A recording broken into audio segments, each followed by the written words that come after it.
get that Exodus 20. Let's hold that. We're going to come back there. Because they got over here following idolatry and doing all kind of crazy stuff. And then, like I was telling him, that God, Deuteronomy 28, that God sent enemy against them. God done that. He controlled that. Go over here and get them. They ain't listening to what I'm doing. They act like they were going to keep commandments, but they ain't not. They won't keep no commandments. Come on. Exodus chapter 20, verse 1. And God spake unto all these words, saying, I am the Lord thy God, which have brought thee out of the land of Egypt, out of the house of bondage. Thou shalt have no other gods before me. Read that again. Thou shalt have no other gods before me. That's right. And they was over here worshiping the gods over here. Hey, and that's what, you finna go? That's what we showing you, that they got over here, were breaking God's commandment. God sent his enemy against them to take over them. Christopher Columbus, just like it happened to us. He sent the enemy to come and get us from the west coast of Africa, travel up, brought us over here. Because they was over here first. Then he brought us over there. They went in captivity before us. You look at here, they was, this stuff they were worshiping. The 10 tribes started worshiping pagan gods. God told them, don't have no other God before me. So they worshiping the pagan God. That's right. So, go back to Deuteronomy 28:15.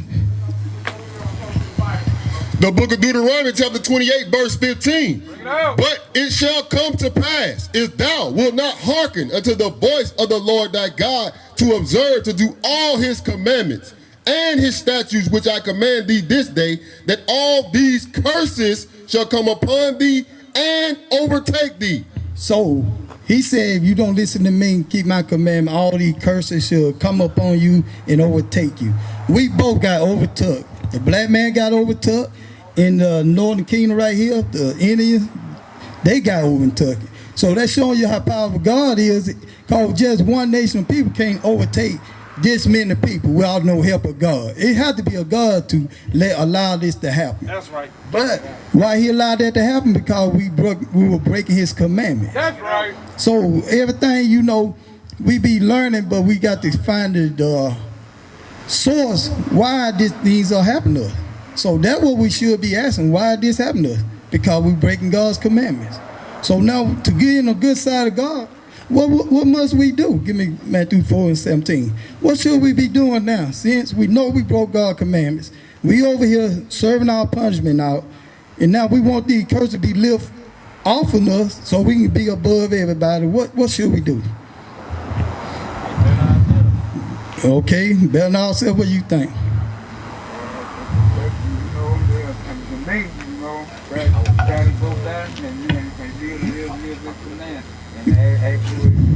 That's right. Live it. Hey, keep his commandments. And better life. And before you can have better life, you got to know your history and what you need to be doing forward to try to strive for the better life. Most important, try to get on the good side with God. Try to get in the kingdom. Come on, read this. The book of Matthew, chapter 4, verse 17. From that time, Jesus began to preach and to say, repent, for the kingdom of heaven is at hand. So he said, repent, for the kingdom of heaven is at hand. So how we can start repenting? What is the start of repenting? Start keeping the commandment, like you said.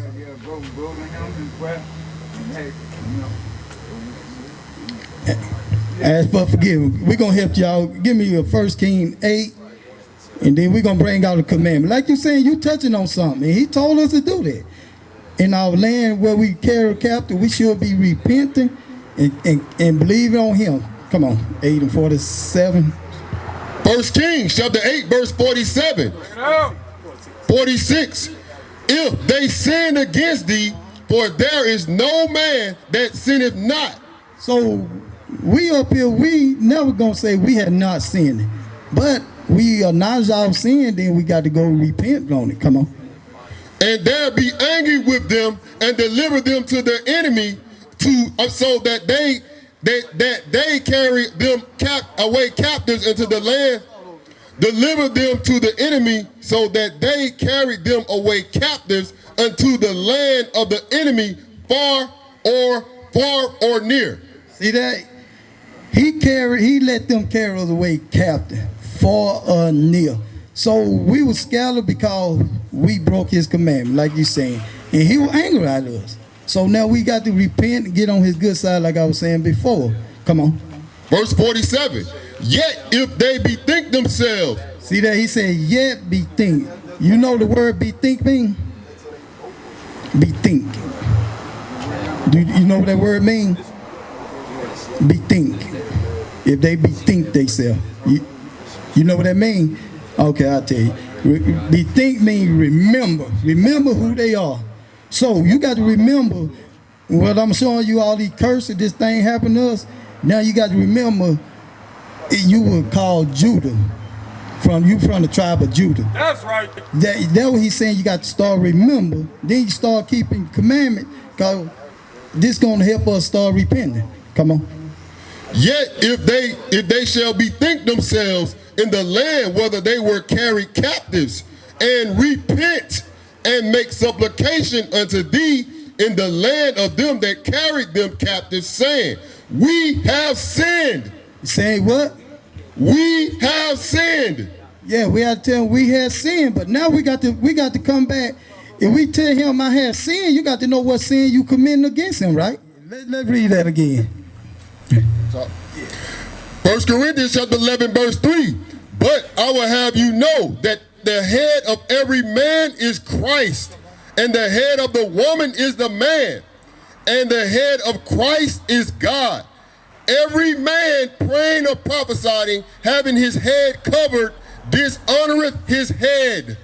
All right, that we were showing our brother that if you any man praying, prophesying with their head covered, they dishonor their head, Christ. So we got to start coming back, keeping God's commandments, and start repenting, because we've been following the American way too long. Go back to Colossians 2:8. The tradition should be we keeping God's commandments. Right. That's our tradition we should be following. We shouldn't be following no voting, Black Lives Matter, all that nonsense. Right. They're not getting us nowhere, because we need to repent. Come on. The book of Colossians chapter 2 verse 8. Beware lest any man spoil you through their philosophy and vain deceit, after the tradition of men, after the rudiments of the world, and not after Christ. So we need to stop following the tradition of this world, because this world is not leading us nowhere. This world is leading us to death. We used to scream black power while heroin was pushed, but at the end of the day, nothing's in vain. IUIC has been given a vision. The tents of Judah has risen. Many has attempted the mission, minor murmuring, omitting, and missing the mark. Just reading that he had the flame of fire in his eyes gave us the spark. We on Paul's mission. We out on the road, purple and gold, from Mexico, Cuba, Haiti, Ghana, Sierra Leone. 144,000 boots banging, concrete crackling. These are our men repented at heart. The scriptures is proof. IUIC, we deliver the truth.